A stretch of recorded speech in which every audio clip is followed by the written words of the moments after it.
Hello friends, आज का हमारा टॉपिक है प्रोटीन चैनल्स। प्रोटीन चैनल्स कितने टाइप के होते हैं और क्या नीड है इन प्रोटीन चैनल्स की। पहली चीज़ तो ये हमें समझनी पड़ेगी थोड़ा सा प्लाज्मा मेम्ब्रेन का स्ट्रक्चर कैसा होता है। जैसा कि आप लोग पढ़ते आ रहे हैं, प्लाज्मा मेम्ब्रेन जो होती है एक लिपिड बाइलेयर होती है। ये आप ऐसा स्ट्रक्चर आपने पढ़ रखा है प्लाज्मा मेम्ब्रेन का। एक तरफ हाइड्रोफोबिक एंड होता है और एक तरफ हाइड्रोफिलिक एंड होता है। ये कौन सा हो गया? हाइड्रोफिलिक मतलब वाटर को लाइक करने वाला, और ये बीच में हो गया है ये दोनों हाइड्रोफोबिक हाइड्रोफोबिक और ये नीचे हो गया हाइड्रोफिलिक हाइड्रोफिलिक। ऐसा क्यों? क्योंकि इस तरफ भी पानी है। कौन सा पानी है? इधर है एक्स्ट्रा सेलुलर फ्लूइड या इंटरस्टिशियल फ्लूइड। इंटरस्टिशियल फ्लूइड क्या है? सेल के बाहर का वाटर जो एक्स्ट्रा सेलुलर फ्लूइड का पार्ट है। और इधर क्या है? आईसीएफ भरा हुआ है। तो यहाँ पे पानी दोनों तरफ है, तो यहाँ पर ये हाइड्रोफोबिक एंड और इधर हाइड्रोफिलिक एंड बीच में। ये क्या है? ये लिपिड बाइलेयर है। अब इनके बीच में प्रेजेंट होते हैं प्रोटीन्स। यही प्रोटीन्स जो होते हैं चैनल्स का काम करते हैं, रिसेप्टर्स का काम करते हैं। और ये जो इंटीग्रल प्रोटीन्स होते हैं इनकी नेसेसरी ये होती है कि जो चीज़ें ऐसी चीज़ें जो मेम्ब्रेन को क्रॉस नहीं कर सकती, जो लिपिड सॉल्युबल नहीं हैं, जैसे कि आयंस हो गए, वाटर हो गया, इन सभी के ट्रांसपोर्ट के लिए हमें क्या चाहिए होते हैं? चैनल्स। और चैनल्स कुछ और नहीं होते हैं, integral protein of plasma membrane. Integral protein of plasma membrane या सेल मेम्ब्रेन जो कह लें। अब बात ये आती है कि ये कितने टाइप के होते हैं और इनका क्या मैकेनिज़्म होता है ऑपरेट होने का। तो पहली चीज़, ये आयन चैनल और वाटर चैनल दो टाइप्स के होते हैं। तो टाइप्स इनके कौन से हो गए? First is a ion channel and second is a water channels. Ion channels and water channels. Ion channels कैसे ऑपरेट करते हैं इसको डिटेल में देखेंगे। इनका एग्जांपल देख लेते हैं। Sodium channel, potassium channel, calcium channel, chloride channel, ये सारे चैनल्स हो गए। और वाटर चैनल्स को हम लोग किस नाम से जानते हैं? एक्वा पोरेंस के नाम से। वाटर चैनल होते हैं एक्वापोरेंस। एक्वापोरेंस के बारे में आपने काफ़ी पढ़ रखा होगा, सुना होगा। कितने टाइप के होते हैं एक्वापोरेंस? 13 टाइप के। 13 टाइप्स के एक्वापोरेन होते हैं। और जो एक एमसीक्यू के लिए इम्पोर्टेंट पॉइंट है, जो एक्वापोरेन 2 होता है, एक्वापोरेन 2 होता है, इसके लिए रिक्वायरमेंट होती है एडीएच की, या जिसे हम दूसरे नाम से जानते हैं वैसोप्रेसिन की। तो एडीएच एंटी डायरेटिक हार्मोन जो रीनल ट्यूब्यूल्स पे काम करता है, नेफ्रॉन्स पे काम करता है, वो सिर्फ और सिर्फ एक्वापोरेन 2 पे काम करता है एडीएच। बाकी जो हमारे बचे हुए 12 टाइप के एक्वापोरेन हो गए, 1, 3, 4, 6, 7, 8, 9, 10, 11, 12, 13, ये सारे के सारे एडीएच इंडिपेंडेंट होते हैं, फ्री होते हैं, इन पे हार्मोनल एक्शन की रिक्वायरमेंट नहीं होती। But aquaporin 2 is governed by ADH. तो ये हो गए वाटर चैनल्स की बात। अब थोड़ा सा आयन चैनल्स के बारे में डिटेल में आते हैं। चैनल्स भी कई तरीके के हो सकते हैं, वोल्टेज गेटेड, लाइगेंड गेटेड और मैकेनिकल गेटिंग। इस गेटिंग को थोड़ा सा बाद में पढ़ेंगे, पहले हम कुछ बेसिक आयन चैनल्स के बारे में देख लेते हैं। तो चैनल्स हो गए एक, इससे गेटिंग के अलावा एक बात और हो गई, gated channels and non gated channels. Gated channels and non gated channels, ये दोनों चीज़ें बड़ी इंपॉर्टेंट हैं। चैनल्स में गेट होगा। गेट का मतलब क्या हुआ? दरवाज़ा। तो प्लाज्मा मेम्ब्रेन क्या हो गई? लिपिड बाइलेयर एक दीवार की तरीके से हो गई। और चैनल का मतलब जो दीवार में एक पोर है। चैनल का मतलब पोर कह लीजिए, छेद कह लीजिए, जो कह लीजिए। और ये जो चैनल है, गेट है, इस पर गेट की नीड है। गेट की रिक्वायरमेंट क्यों है? कि रिक्वायरमेंट के हिसाब से गेट खुले और बंद हो जाए, जिससे जो मूवमेंट हो वो रेगुलेटेड हो। अगर गेट नहीं होगा तो फ्रीली मूवमेंट होगा और जो ये फ्री मूवमेंट होगा ये गवर्नड नहीं होगा किसी चीज़ से, और सेल की ऑस्मोलरिटी, चार्ज, सभी कुछ डिस्टर्ब होता रहेगा आयनिक मूवमेंट की वजह से। तो चैनल्स में गेट की बहुत ज़्यादा ज़रूरत है। अब अगर पहले बात करें सोडियम चैनल्स की, तो सोडियम चैनल्स जो होते हैं वो 0.5 नैनोमीटर्स के होते हैं। सोडियम चैनल गेटेड चैनल्स हैं। सोडियम चैनल जो होते हैं वो 0.5 नैनोमीटर के होते हैं। दूसरे पोटेशियम चैनल जो होते हैं वो 0.3 नैनोमीटर के होते हैं, साइज़ उनका थोड़ा और छोटा होता है। और जो सोडियम चैनल है 0.5 नैनोमीटर का, ये इनहिबिट किससे होता है? इसका जो इनहिबिटर होता है उसका एक एग्जाम्पल है टेट्रोडोटॉक्सिन। टेट्राडोटॉक्सिन। और इसका जो कॉमन इनहिबिटर है वो 4 एमाइनो पायरिडीन है। तीसरे क्या हो गए? तीसरे हो गए हमारे कैल्शियम चैनल्स। कैल्शियम चैनल्स बहुत इंपॉर्टेंट हैं। हार्ट में, मसल में, सभी जगह कैल्शियम चैनल्स का रोल है। और कैल्शियम चैनल हर तरीके के हो सकते हैं, voltage gated, ligands gated, stretch sensitive, किसी भी तरीके के हो सकते हैं। और चौथे हो गए क्लोराइड चैनल्स। जो क्लोराइड चैनल्स होते हैं वो जनरली डाइमेरिक स्ट्रक्चर के होते हैं, और डाइमेरिक होने के साथ साथ ये पेंटामेरिक भी हो सकते हैं। कई तरीके के हो सकते हैं, डाइमेरिक और पेंटामेरिक हो सकते हैं। पेंटामेरिक या डाइमेरिक, इसका सबका मतलब ये है कि कितने प्रोटीन मॉलिक्यूल्स हैं, कितने पोर्स हैं उनके अंदर, किस तरीके से उनका अरेंजमेंट है। तो क्लोराइड चैनल्स होते हैं। क्लोराइड चैनल बहुत कॉमन है, नाम याद कर लीजिए, CFTR। CFTR एक इम्पॉर्टेंट चैनल क्लोराइड चैनल्स है। सिस्टिक फाइब्रोसिस में इसका इन्वॉल्वमेंट रहता है। तो इसके बहुत डिटेल में हम नहीं जा रहे हैं। जो बहुत इंपॉर्टेंट बेसिक फिजियोलॉजी की चीज़ें हैं, हमें स्ट्रक्चर क्लियर होना चाहिए कि किस तरीके का जो होता है वो एक बहुत कॉमन स्ट्रक्चर है पोटेशियम चैनल का। तो पोटेशियम चैनल का स्ट्रक्चर कहीं ना कहीं क्लियर रहना चाहिए कि पोटेशियम चैनल कैसा होता है, किस तरीके से काम करता है। कई क्वेश्चंस उसके ऊपर अक्सर डिस्कस होते रहते हैं, और हम एक गेटिंग को भी पढ़ेंगे। फिलहाल पोटेशियम चैनल जो होता है वो टेट्रामेरिक होता है। टेट्रामेरिक स्ट्रक्चर का क्या मतलब हो गया? 4 प्रोटीन है एक जैसी। तो पोटेशियम चैनल की अगर डिटेल की बात करें तो पोटेशियम चैनल हो गया टेट्रामेरिक। टेट्रामेरिक मतलब 4 प्रोटीन एक जैसी, 4 protein, 4 identical protein, 4 identical proteins हैं इसमें। दूसरी इंपॉर्टेंट बात क्या हो गई कि जो आपका पोटेशियम चैनल है ये सेलेक्टिव फिल्टर का काम करता है, और इसमें कार्बोनिल ऑक्सीजन्स लगे होते हैं। एक बार थोड़ा सा स्ट्रक्चर देखते हैं 4 प्रोटीन्स का, मैं ड्रॉ करने की कोशिश करता हूँ। तो इसको जब ड्रॉ करेंगे तो एक मान लीजिए ऐसे बनाया, ये 4 प्रोटीन मैं ड्रॉ कर रहा हूँ, 2 ड्रॉ हो गई, 2 और हो गई, और इसके ऊपर लगे हुए हैं कार्बोनिक फिल्टर्स अटैच हैं। इससे कार्बोनिक फिल्टर्स अटैच हैं। जो ये कार्बोनिल ऑक्सीजन है, ये एज अ फिल्टर का काम करते हैं।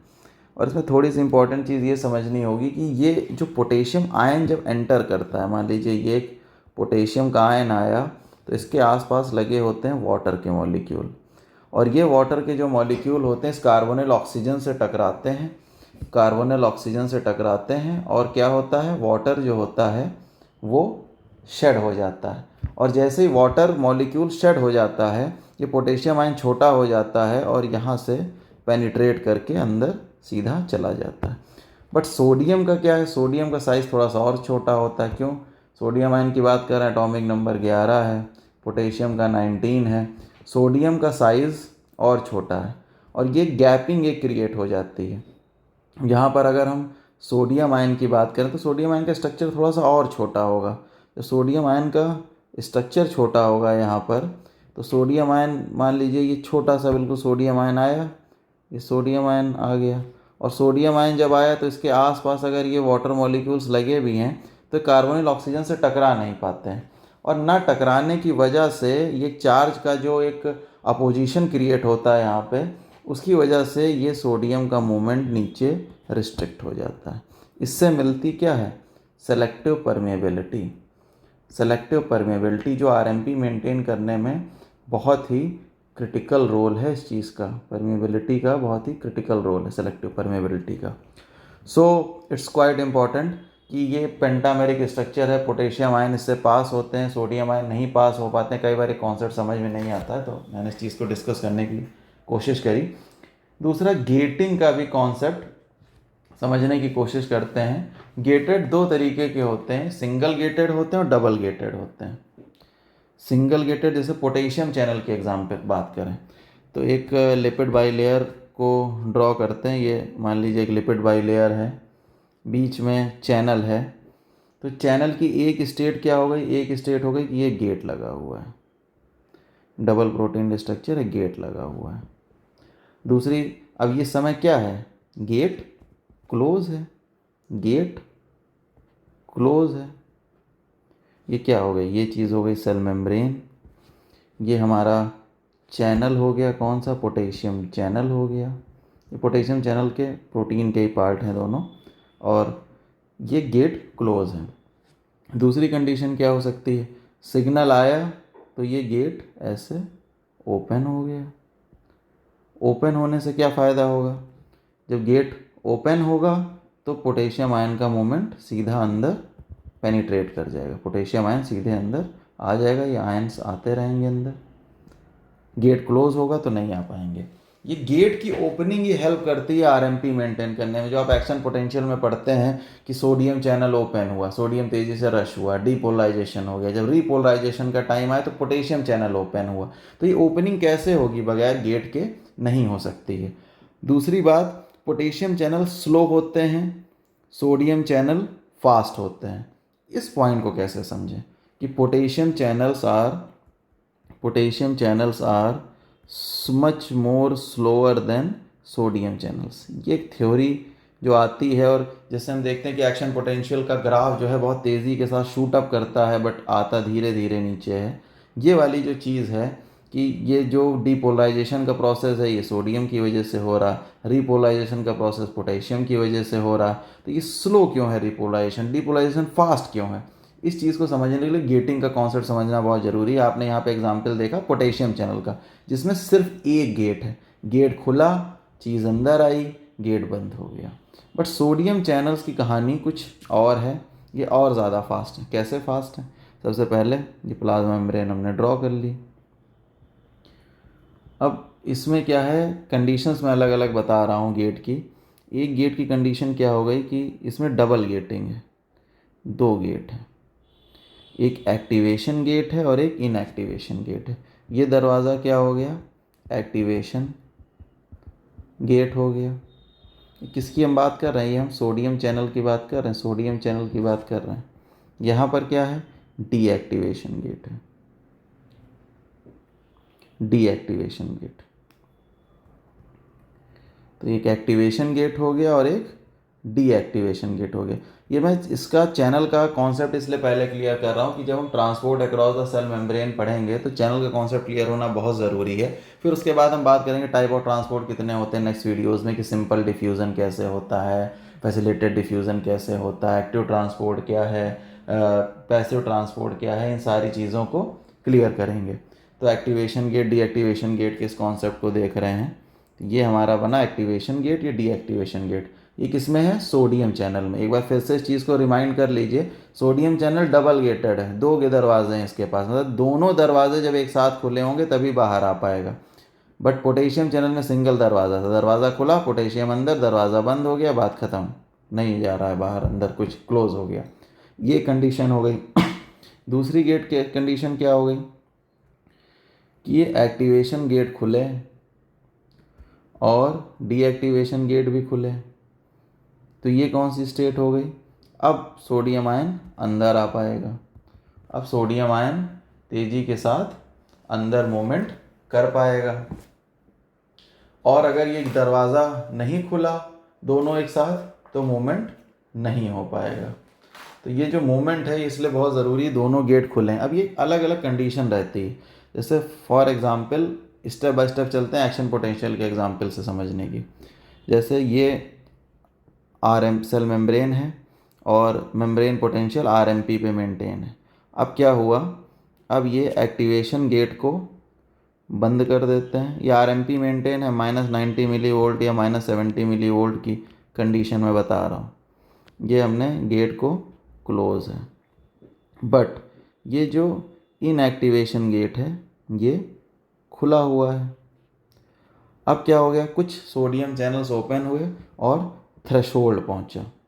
नेक्स्ट कंडीशन कौन सी थी, ये कंडीशन कौन सी थी, RMP की। अब हमने क्या किया, थ्रेशोल्ड पहुंचा, थ्रेशोल्ड आ गया। थ्रेशोल्ड जैसे ही आया, थ्रेशोल्ड जैसे ही आया तो क्या हुआ, जो एक्टिवेशन गेट था, एक्टिवेशन गेट ओपन हो गया, एक्टिवेशन गेट खुल गया। और डीएक्टिवेशन गेट तो पहले से ही खुला हुआ था, समझ रहे हैं ना। ये कौन सा डीएक्टिवेशन गेट है, ये एक्टिवेशन गेट है। तो ये एक्टिवेशन गेट, ये डीएक्टिवेशन गेट, ये दोनों पहले से, डीएक्टिवेशन गेट तो पहले से खुला था RMP पे, जैसे थ्रेशोल्ड आया एक्टिवेशन गेट खुल गया और सोडियम चैनल्स का बहुत तेज़ी के साथ अंदर रश होने लगा। सोडियम चैनल कूद कूद के अंदर, सोडियम आयन तेज़ी के साथ अंदर आने लगे इस चैनल से। अब अगली कंडीशन क्या हुई, वोल्टेज अब डीपोलराइज हो गई सेल मेम्ब्रेन। और जब मेम्ब्रेन डीपोलराइज हो गई तो अगला स्टेप आया। अगला स्टेप क्या है, जैसे ही डीपोलराइजेशन तो एक्टिवेशन गेट खुले, सोडियम चैनल तेज़ी से अंदर, सोडियम आयंस तेज़ी से अंदर आना शुरू हुए चैनल से। उसी समय साइमल्टेनियसली ये हुआ कि ये डीएक्टिवेशन गेट बंद होना शुरू हो गया, डीएक्टिवेशन गेट बंद होना शुरू हो गया। साइमल्टेनियसली ये चीज़ होती, उधर एक्टिवेशन गेट खुला, इधर डीएक्टिवेशन गेट बंद होना शुरू हो गया। डीएक्टिवेशन गेट बंद होना जब प्रोसेस शुरू होगा, ये थ्रेशोल्ड की थी, अब ये हम चले जाते हैं फॉर एग्जांपल 0 पे चले जाते हैं, पॉजिटिव 10 हो गया। इस कंडीशन में मेम्ब्रेन पोटेंशियल पहुंच गया। तो अब ये एक्टिवेशन गेट खुला हुआ है, बट साइमल्टेनियसली डीएक्टिवेशन गेट बंद होना शुरू हो गया। और जैसे ही डीएक्टिवेशन गेट बंद हुआ तो सोडियम आयन की जो एंट्री थी, सोडियम आयन की जो एंट्री थी वो क्या हो गई, वो बैंड हो गई, रुक गया। और फिर उसके बाद क्या हुआ, फिर धीरे धीरे जब RMP मेंटेन हुआ, RMP जब फिर से मेंटेन हुआ तो ये वाली जो स्टेट थी हमारी, जो RMP की थी, ये फिर से अचीव हो गई। एक्टिवेशन गेट फिर से क्लोज हो गया और डीएक्टिवेशन गेट धीरे धीरे खुल गया। तो इससे मैसेज, टेक होम मैसेज ये जाता है कि आपने देखा पोटेशियम चैनल में सिर्फ एक गेट था, वो खुला, वो बंद हुआ, प्रोसेस स्लो था। But potassium channel fast, sodium channel fast क्यों थे, सोडियम चैनल इस वजह से फास्ट है कि इधर एक्टिवेशन गेट खुला, सोडियम आयंस ने आना तेजी के साथ शुरू किया, उसी समय डीएक्टिवेशन गेट धीरे धीरे बंद होने लगा। तो डबल गेटिंग सिस्टम है ना, एक गेट खुला, उधर दूसरा गेट बंद होना शुरू हो गया, तो प्रोसेस का जो ड्यूरेशन है वो बहुत ही शॉर्ट ड्यूरेशन होगा। ये बहुत बड़ा बेनिफिट है डबल गेटिंग सिस्टम का। तो आज आपने ये चीज़ समझी कि गेटिंग का कॉन्सेप्ट क्या है। अब थोड़ा सा एक नेक्स्ट पॉइंट पे आते हैं कि कितने टाइप की गेटिंग होती है। एक बेसिक गेटिंग होती है, पहले होते हैं वोल्टेज गेटेड। वोल्टेज गेटिंग अभी आप देखिए एग्जाम्पल में यहाँ पे देख रहे थे, 0 मिली वोल्ट हुआ तो ओपन हो गया, क्लोज होने लगा, थ्रेशोल्ड आ गया तो खुलने लगा। अब 0 मिली वोल्ट पे कंडीशन ये आएगी कि 0 मिली वोल्ट होगा तो पोटेशियम, सोडियम चैनल तो क्लोज हो जाएगा, पोटेशियम चैनल ओपन हो जाएगा। तो इसका मतलब है कि चैनल, इसका सिंपल इंटरफेरेंस ये हो कि अगर वोल्टेज गेटेड है तो चैनल ओपन्स और क्लोज एट पर्टिकुलर वोल्टेज। जब RMP या पर्टिकुलर वोल्टेज कह लें या मेम्ब्रेन पोटेंशियल कह लें, जब वो एक पर्टिकुलर मेम्ब्रेन पोटेंशियल अटेन होगा तभी, उसी समय मेम्ब्रेन पोटेंशियल अटेन होगा उसी समय ये गेट खुलेगा या बंद होगा। ये डिपेंड करता है, किसी के लिए वो खुलने का टाइम होगा, किसी के लिए बंद होने का टाइम होगा। फॉर एग्जांपल -70 है, RMP की स्टेट है, उस समय सोडियम चैनल क्लोज है, उसी समय क्या हुआ, थ्रेशोल्ड पहुंचा -55। अब क्या हुआ, सोडियम चैनल ओपन हो गए बट पोटेशियम चैनल क्लोज है, पोटेशियम चैनल क्लोज है। फिर उसके बाद डीपोलराइजेशन कंप्लीट हो गया, 0 मिली वोल्ट या +10 या +20 मिली वोल्ट जो भी ओवरशूट हो गया। यहाँ पर क्या हुआ, यहाँ पे सोडियम चैनल क्लोज हो गए, सोडियम चैनल क्लोज हो गए और पोटेशियम चैनल ओपन हो गए। तो ये जो स्टेट आती है कि एक पर्टिकुलर वोल्टेज पे ओपनिंग होगी, ये होता है वोल्टेज गेटेड चैनल। फिर नेक्स्ट क्या होता है, नेक्स्ट होता है ligand gated channel. Next point is the ligand gated channel. Ligand gated channels की क्या खासियत है? लाइगेंड गेटेड का मतलब, लाइगेंड मतलब कुछ और नहीं होता है, बहुत सरल भाषा में समझा जाए तो एक केमिकल, एक पर्टिकुलर केमिकल जब आएगा तो उस चैनल को ओपन कर देगा। पर्टिकुलर एक जब लाइगेंड आएगा तो उस केमिकल को आएगा तो उसको ओपन कर देगा। इसके एग्जाम्पल कौन से हो गए? इसका एक एग्जाम्पल देखें बहुत कॉमन सा, तो निकोटिनिक। निकोटिनिक कौन से? Nicotinic cholinergic receptor. अब इसमें भी एक थोड़ी मज़ेदार चीज़ होती है, इसको समझने की कोशिश कीजिएगा कि निकोटिनिक कोलिनर्जिक रिसेप्टर हो, या दूसरा एग्जाम्पल ले लेते हैं हम एस्टाइल कोलिन का, या मस्करैनिक जो ओपन हो। एस्टाइल कोलिन तो यहाँ पर भी है, बट द मस्करैनिक की बात कर लें, एक मस्करैनिक रिसेप्टर हो गए यहाँ पर, या तीसरी बात कर लें बीटा एड्रेनर्जिक रिसेप्टर हो गए। इन सारी चीज़ों में कंडीशन ये रहती है, एक सिंपल सी बात है कि लाइगेंड आया। अब लाइगेंड आएगा तो रिसेप्टर से अटैच होगा। रिसेप्टर लाइगेंड मतलब जो भी केमिकल न्यूरोट्रांसमीटर आया वो आया, न्यूरोट्रांसमीटर है कोई केमिकल है वो आया, वो रिसेप्टर से अटैच हुआ, रिसेप्टर से उसने सेकंड मैसेंजर जनरेट किया। ये जो सेकंड मैसेंजर है ये चिट्ठी लेके गया और इसने किसी आयन चैनल को ओपन कर दिया। जब इसने किसी आयन चैनल को ओपन कर दिया तो उससे एक इफेक्ट आया और चैनल ओपन हुआ, रिस्पॉन्स आया। कई बार डायरेक्ट चीज़ें भी होती हैं। डायरेक्ट चीज़ें ऐसे होती हैं कि लाइगेंड आया और लाइगेंड आते ही उसने कन्फर्मेशन, मतलब रिसेप्टर और चैनल एक में टाई अप करके बैठे हैं, और जैसे ये चीज़ आई लाइगेंड रिसेप्टर चैनल हुआ, डायरेक्ट आयन चैनल ओपन हो गया, और जैसे आयन चैनल ओपन हुआ रिस्पॉन्स आ गया। इसका एग्जाम्पल क्या है? इसका एग्जाम्पल ये कि एस्टाइल कोलिन डायरेक्टली जाके कहाँ एक्ट करता है, जो आप वेगस का एक्सपेरिमेंट वगैरह पढ़ते हैं कि पोस्ट साइनेप्टिक मेम्ब्रेन पे डायरेक्टली जा कर के काम किया, और पोस्ट साइनेप्टिक मेम्ब्रेन पे जैसे ही काम किया डायरेक्टली पोटेशियम चैनल ओपन हो गए, और अगर पोटेशियम चैनल ओपन हो गए तो सीधे हाइपरपोलराइजेशन की स्टेट चली गई, प्रोसेस स्लो हो गया ऐसे नोड का। इस तरीके की चीज़ें होती, तो दोनों तरीके से चीज़ें हो सकती। तो एक आपने पढ़ा voltage gated channel, that will open on a particular voltage और closes at the particular voltage, and the second thing is the ligand gated channel. Ligand means a chemical, that chemical has a capability to open or close that channel. तो ligand आया, signal दिया, receptor से bound किया, और receptor से bound करते एक second messenger गया, उसने चैनल को ओपन कर दिया, और चैनल के ओपन करने से जो आयन थ्रश आउट हुए अंदर या बाहर, जैसा भी चेंजेस आया, उस चेंज होने की वजह से एक रिस्पॉन्स जनरेट हो गया।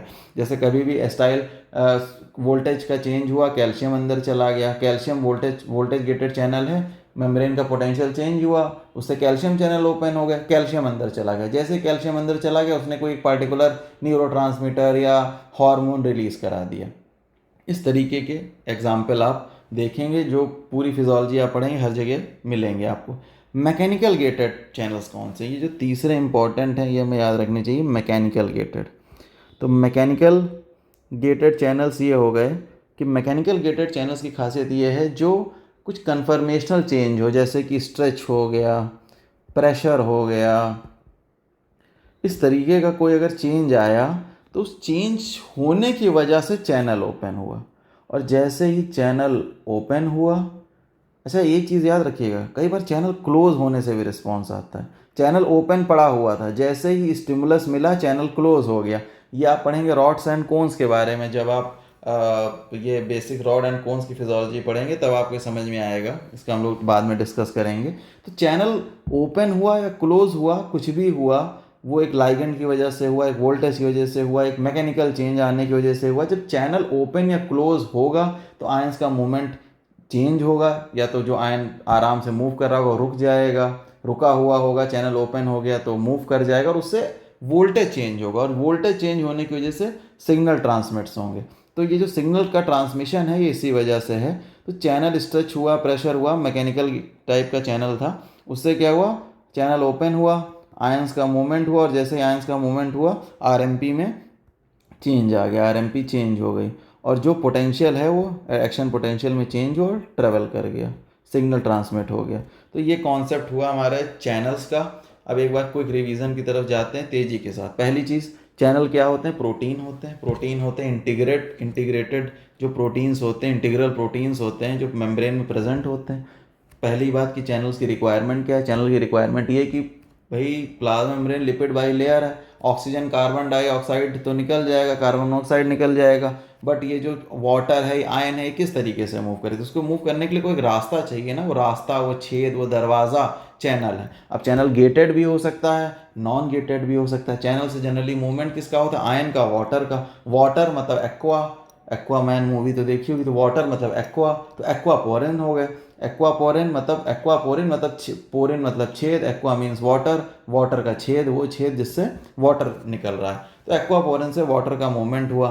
एक्वापोरिन 2 याद रखना है, एक्वापोरिन 2 जो है बहुत इंपॉर्टेंट है, जिसपे एडीएच और वैसोप्रेसन काम करते हैं, तो एक्वापोरिन 2 इंपॉर्टेंट हो गया। 13 टाइप के एक्वापोरिन होते हैं, ये चीज़ ध्यान रखनी है। Ion channels example sodium, potassium, calcium, chloride. कुछ चैनल गेटेड होते हैं, कुछ नॉन गेटेड होते हैं। Chloride channels usually non gated होते हैं, सोडियम का मूवमेंट हो उसी के पीछे पीछे चल देते हैं अपने आप, दरवाज़ा खुला है, जिधर सोडियम गया उसको पीछे फॉलो करते रहते हैं। जैसे वो हज के एग्जाम्पल में, हज के वोडाफोन के ऐड में वो डॉग नहीं देखते थे, wherever you go your network follows वाली बात, सोडियम गया, क्लोराइड पीछे पीछे चल दिया। तो गेटेड भी अलग अलग तरीके के हो सकते हैं। गेटेड चैनल्स में एग्जाम्पल हो गया कि सिंगल गेटेड होगा कि डबल गेटेड होगा। सिंगल गेटेड होगा तो स्लो होगा, गेट ओपन हुआ, धीरे से मूवमेंट हुआ, गेट धीरे धीरे बंद हुआ, स्लो होगा। लेकिन अगर डबल गेट्स हैं, जैसा कि सोडियम चैनल्स में, potassium single gated, sodium double gated, activation deactivation gate दोनों। एक्टिवेशन गेट खुला, चीज़ सोडियम अंदर आना शुरू हुआ, उसी समय डीएक्टिवेशन गेट क्लोज होने लगा, तो जो टाइम ड्यूरेशन मिला वो बहुत कम मिला, चैनल फास्ट हो गया, faster opening and faster closing. और इस तरीके से एक्टिवेशन डीएक्टिवेशन गेट का डबल सीक्वेंस बनी, क्योंकि जिस समय दोनों गेट खुले होंगे तभी आयन का मूवमेंट हो पाएगा, एक गेट बंद, मूवमेंट बंद हो गया। फिर हमने टाइप्स ऑफ चैनल देखे, voltage gated, mechanical gated, ligand gated. तो वोल्टेज गेटेड चैनल का बहुत ही सिंपल सा मतलब है कि चैनल एक किसी पार्टिकुलर वोल्टेज पे ओपन होता है, जब वो वोल्टेज मिल जाती है चैनल ओपन हो जाता है, वोल्टेज चेंज हो जाता है चैनल क्लोज हो जाता है। लाइगेंड गेटेड का मतलब केमिकल जनरेटेड हो गया, केमिकल वो आया तो लाइक ओपन हो गया, केमिकल ने रिस्पॉन्स नहीं दिया तो चीज़ें वैसी नहीं हुई। तो इस तरीके से चीज़ें होती हैं, याद रखना है। नहीं समझ में आएगा दोबारा डिस्कस कर लेंगे आगे नेक्स्ट लेक्चर्स में। हम लोग डिफरेंट टाइप ऑफ ट्रांसपोर्ट के जितने भी मोडेलिटीज़ हैं, active transport, passive transport, vesicular transport, इन सबको डिटेल में डिस्कस करेंगे one by one. Thank you.